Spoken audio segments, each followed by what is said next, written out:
नमस्कार, आप देख रहे हैं जनतंत्र टीवी। आपके साथ हाजिर हूं मैं शिल्पा तोमर।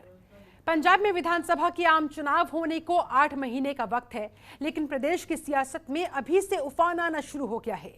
शनिवार को 25 साल के बाद एक बार फिर शिरोमणि अकाली दल और बहुजन समाज पार्टी ने अगला विधानसभा चुनाव एक साथ लड़ने का ऐलान कर दिया। पंजाब की कुल 117 सीटों में से 20 पर बसपा और बाकी सीटों पर शिरोमणि अकाली दल अपने अपने प्रत्याशी उतारेंगे।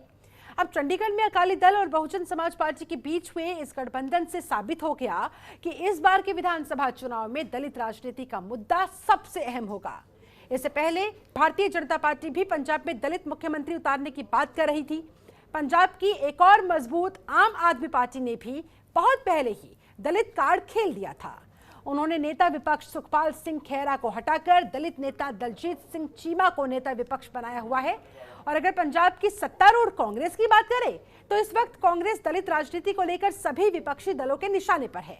Schedule caste post matric scholarship को लेकर विपक्ष सरकार के मंत्री पर भ्रष्टाचार का आरोप लगाते हुए इस्तीफे की मांग कर रहे हैं। और अब विपक्ष आरोप लगा रहा है कि पंजाब में दलितों के आने वाले फंड्स का उपयोग बाकी की योजनाओं में किया जा रहा है। तो आज इसी मुद्दे पर अपने खास पैनल के साथ करेंगे चर्चा।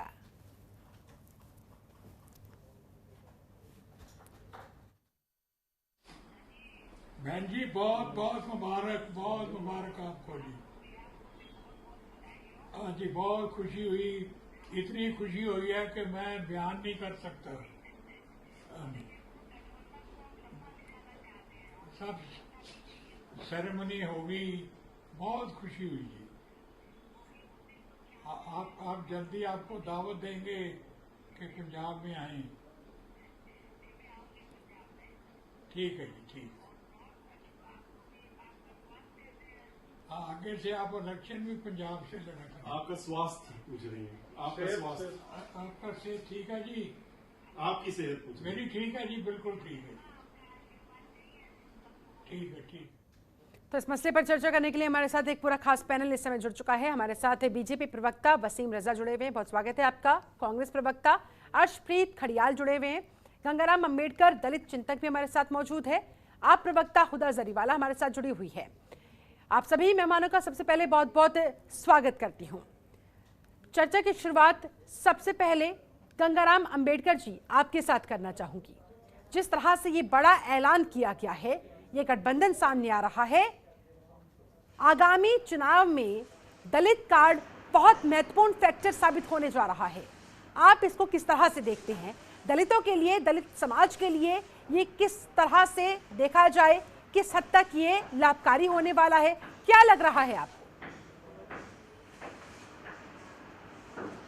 देखिए, पूरे देश के अंदर दलित समाज का जो वोट है निर्णायक रूप में है, लेकिन मुझे ऐसा लगता है कि पूरे देश में जिस तरह से कांग्रेस और भारतीय जनता पार्टी आपस में मिल करके इन वर्गों को अपने पक्ष में कोई न कोई स्थानीय मुद्दे को बना करके और अपने फेवर में करते रहे हैं, तो एक तरह से बहुत ही महत्वपूर्ण फैसला है।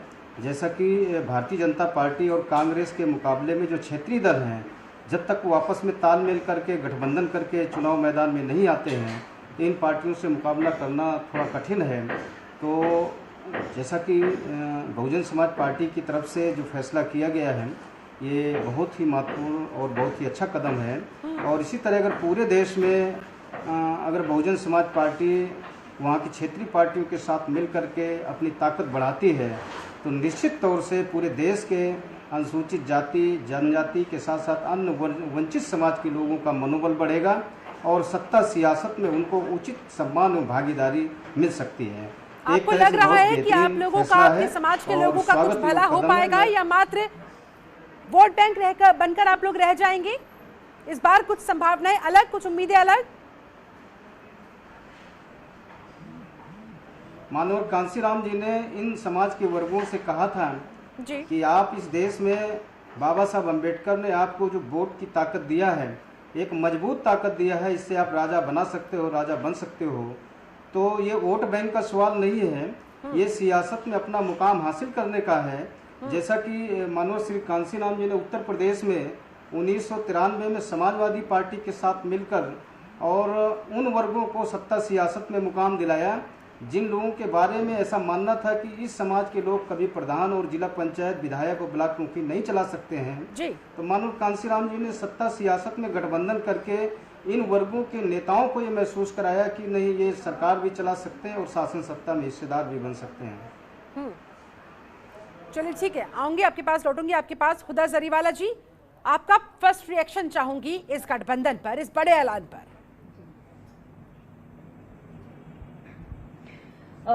जी देखिए शिल्पा जी, ये जो गठबंधन हो रहा है ये बड़ा स्ट्रेटेजिक टाइम पे हो रहा है, क्योंकि बीजेपी को कहीं ना कहीं इस बात का अंदाजा हो गया है कि वो अकेले अब इलेक्शंस नहीं जीत सकते। पूरे तमाम फार्मर प्रोटेस्ट में बीजेपी ने फार्मर्स का, किसानों का स्टैंड नहीं लिया था। लोग बहुत नाराज हैं। अकाली दल ने हत्ता की स्टैंड, जो एक एग्रेसिव स्टैंड लेना चाहिए था, उन्होंने बिल्कुल पंजाब की जनता के लिए, किसानों के लिए, जो किसान भाई बहन वहां पे इतने महीने से प्रोटेस्ट में बैठे हैं, उनके लिए नहीं लिया था। इसलिए अब ये वाला जो गठबंधन है वो कहीं ना कहीं इसलिए हो रहा है क्योंकि इन लोगों को अंदाजा है कि बीजेपी इंडिविजुअली भी नहीं आ सकती, और अकाली दल बीजेपी के साथ बहुत टाइम से एक अलायंस में रह चुका है। लेकिन अब क्योंकि बीजेपी की अपनी कोई स्टैंडिंग नहीं है, तो इन्होंने सोचा चलो दलित समाज में, बसपा में अपनी इस तरह की वो इमेज फॉर्मेशन करें कि हम लोग वहां का वोट ले सके, वोट बैंक उनका अपनी तरफ खींच सके। तो ये बड़ा एक स्ट्रेटेजिक मूव है। इसमें साफ जाहिर है कि उनको पता है कि इंडिविजुअली वो इस स्थिति में अभी नहीं है, लोग उनको अभी सपोर्ट नहीं करेंगे। लोग उनसे नाराज हो बैठे हैं। उन्होंने जो उनकी हरसिमरत कौर जी ने मतलब अपना एक जो स्टैंड जिस वक्त उनको लेना चाहिए था, वो इस पोजीशन में थी, पावर में थी, ले सकती थी, उन्होंने लिया नहीं। उन्होंने मतलब रेजिग्नेशन उसके बजाय देना बेहतर समझा। तो इस तरीके से मतलब पंजाब में ये जो एक डर्टी पॉलिटिक्स वाला जो गेम चल रहा है अभी, वो साफ जाहिर है, समझ आ रहा है कि ये क्यों हो रहा है। जी ठीक है, वसीम रजा क्या कहेंगे आप?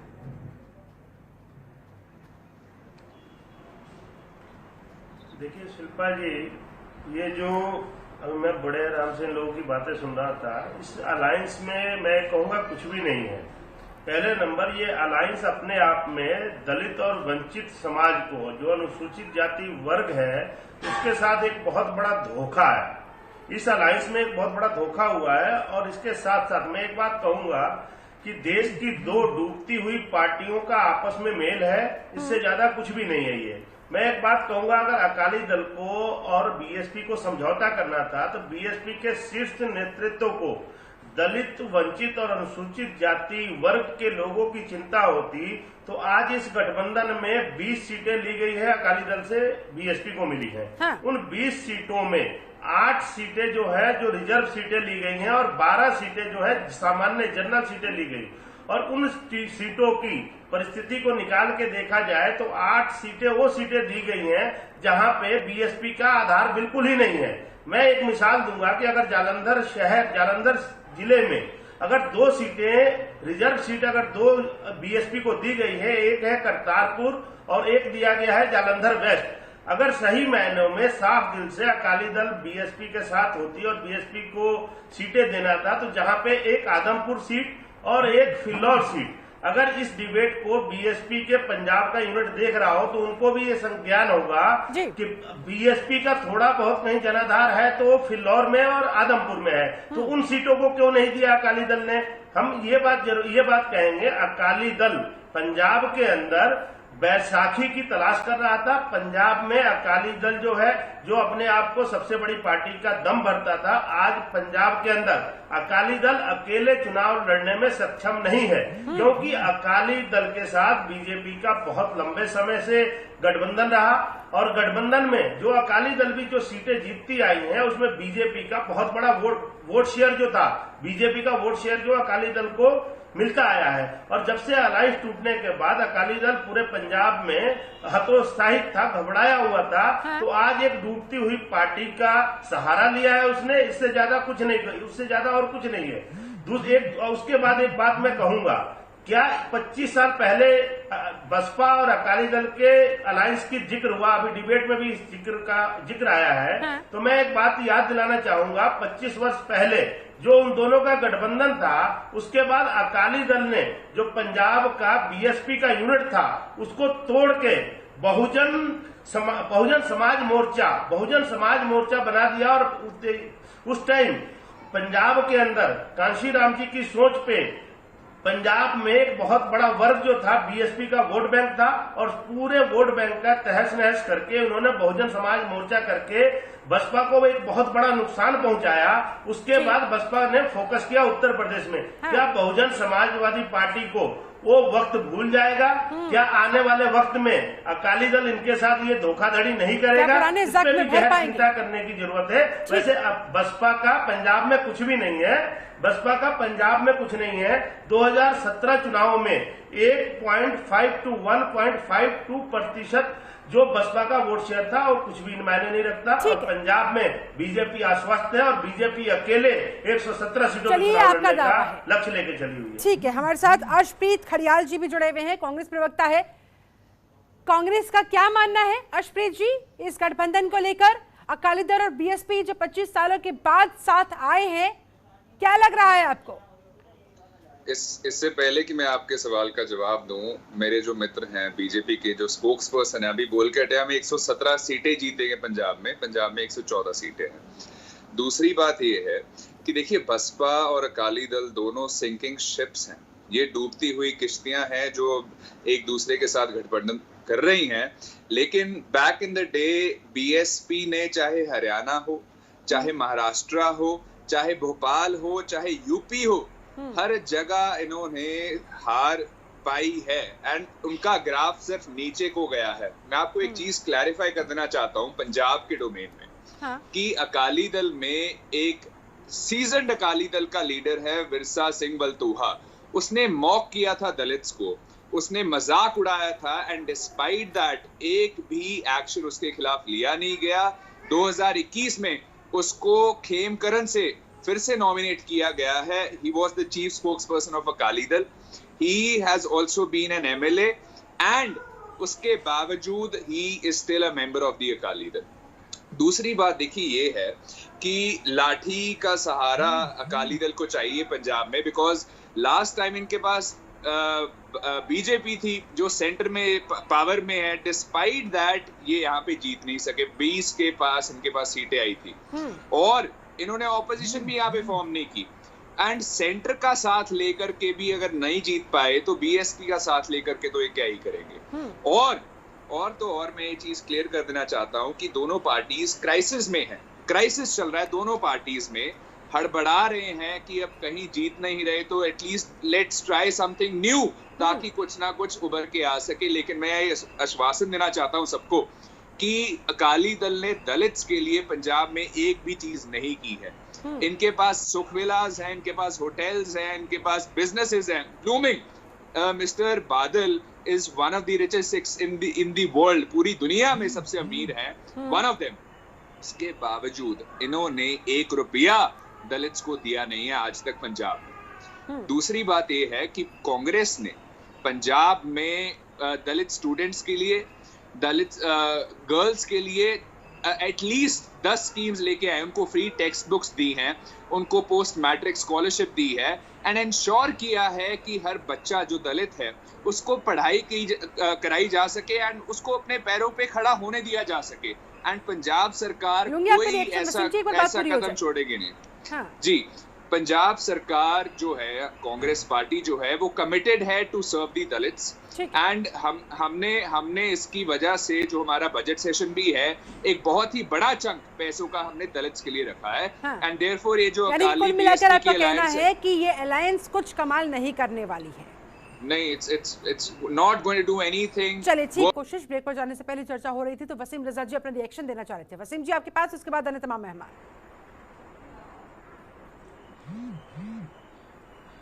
शिल्पा जी, सबसे पहले जो कांग्रेस के प्रवक्ता पैनलिस्ट मेरे साथी जो बोल रहे थे वो पहले डिबेट में आने से पहले पंजाब के बारे में थोड़ा स्टडी कर ले। ये कह रहे हैं पंजाब में 114 विधानसभा की सीटें हैं जबकि पंजाब के अंदर 100। स्पष्ट चीज बता देना चाहता हूं कि बीजेपी ने बार बार पंजाब को फंड्स डिनाई किए हैं दलित्स के लिए जो हमने मांगे थे।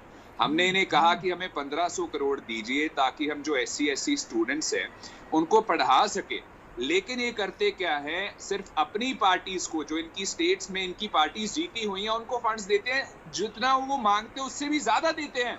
अगर कांग्रेस रूल स्टेट है या कोई रीजनल और पार्टी है या नेशनल पार्टी है, तो ये उनको फंड्स डिनाई करते हैं एंड पॉलिटिक्स वहां पे लेके आते हैं, वेलफेयर मैक्सिमाइजेशन को खत्म कर देते हैं। और तो और देखिए, मैं बीएसपी की भी बात करना चाहता हूँ। हरियाणा में there were 20 bypolls that happened, उनमें से एक भी 20 सालों में उन्होंने ऐसा कभी नहीं हुआ था कि हरियाणा में एक भी सीट जीती नहीं है। और तो और 0 सीट आई उनकी 11 बाईपोल्स में जो यूपी में हुए थे। हाँ। तो जो बसपा है उसका जो क्राइसिस का जो उनका सिचुएशन है वो बहुत पहले से शुरू हुआ है।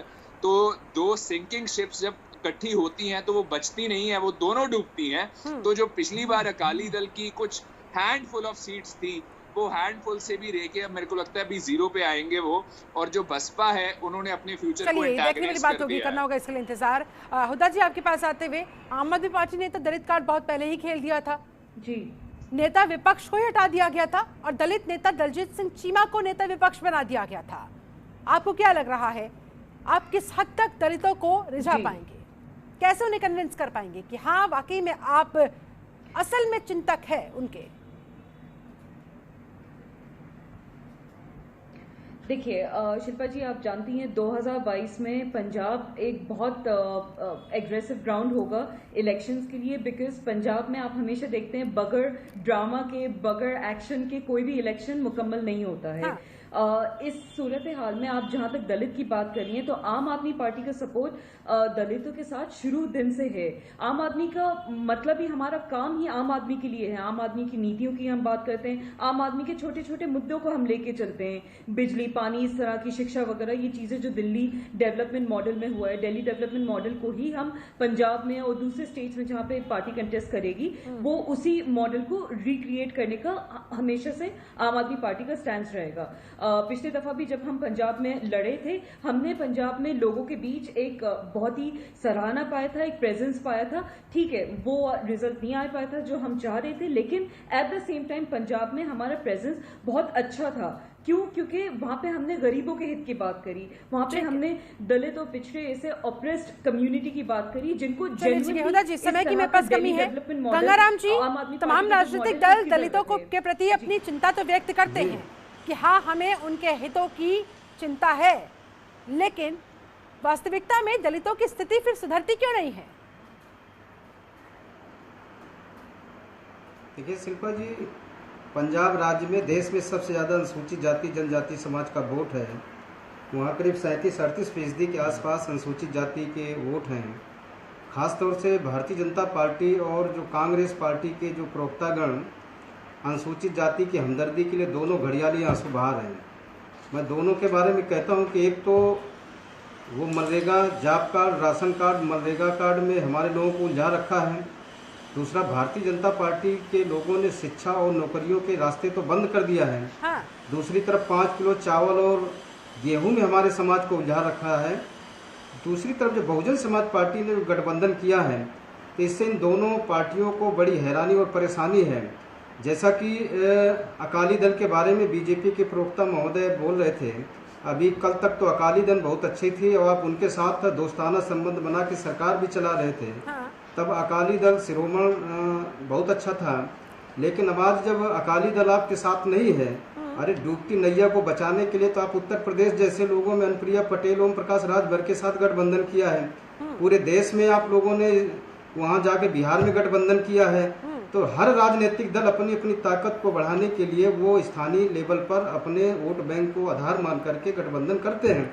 इसमें कोई नया काम नहीं है। अब ये जो गठबंधन हुआ है अकाली दल का बीएसपी के साथ, ये क्या गुल खिलाएगा, इसका क्या परिणाम निकलकर सामने आएगा, इसके लिए फिलहाल करना होगा इंतजार। चलिए, मेरे पास समय बस इतना ही था। माफी के साथ आप सबको रोकना चाहूंगी। बहुत बहुत शुक्रिया, आप सभी ने वक्त निकाला, इस चर्चा में शामिल हुए।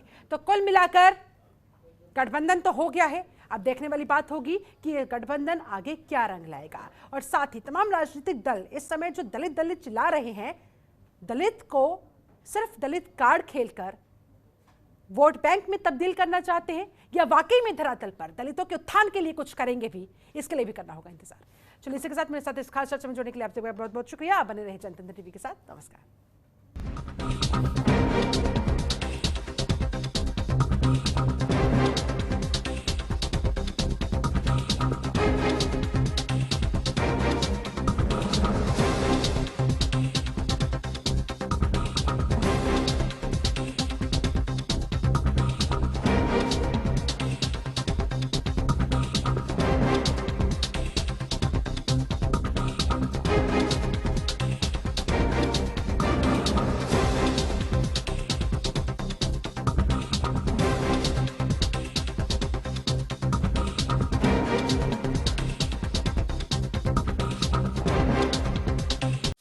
खबरों के निष्पक्ष विश्लेषण के लिए सब्सक्राइब करें Jantantra TV and press the bell icon. Never miss any update.